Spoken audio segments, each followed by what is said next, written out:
God looks at your future, while the enemy tries to keep you in your past.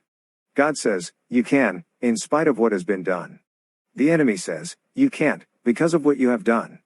God will never define you by your past issues, but the enemy will try to confine you by them.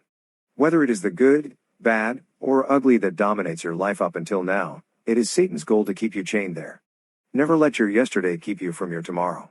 Learn from yesterday, but don't live in it. Your victory comes through learning and then applying what you've learned. Becoming who God wants you to be starts with your thoughts.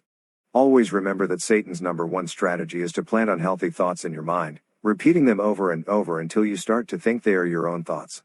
When Satan told Eve she would be like God if she ate of the fruit, whose thought was that? That thought came straight from Satan himself. In fact, he'd had the same thought before, as we read in Isaiah 14:14. I will make myself like the Most High. It was Satan's thought, but he planted it in Eve's mind. So, be mindful of the devil. Don't let him have free rein in your mind. Who are you going to listen to? When you tell yourself, I can't overcome this addiction, whose thought is that? Or when you think, I have to have this drink, whose thought is that? Or when you entertain such thoughts as, I am nothing. I have no value. I don't have power over my emotions of lust or anger, who is doing the talking? We know these thoughts come from Satan because they are all lies, and he is the father of lies, John 8:44. Satan makes quick work of planning thoughts and directing them. But his thoughts do not have to have the last word. You have the power to control your own thoughts. So, how should you respond to Satan's suggestions? The same way Jesus did when Peter tried to keep him from going to the cross. Peter told Jesus, God forbid it, Lord. This shall never happen to you. To which Jesus replied, Get behind me, Satan.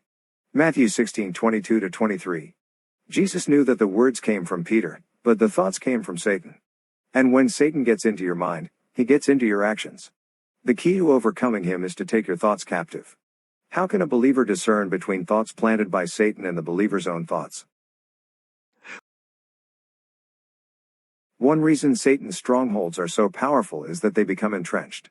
This happens when Satan can get you to buy into the lie that your situation is hopeless.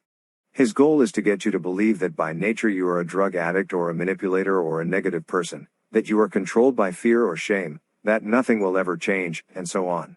Once you give in to and adopt this line of thinking, these fortresses become difficult to remove.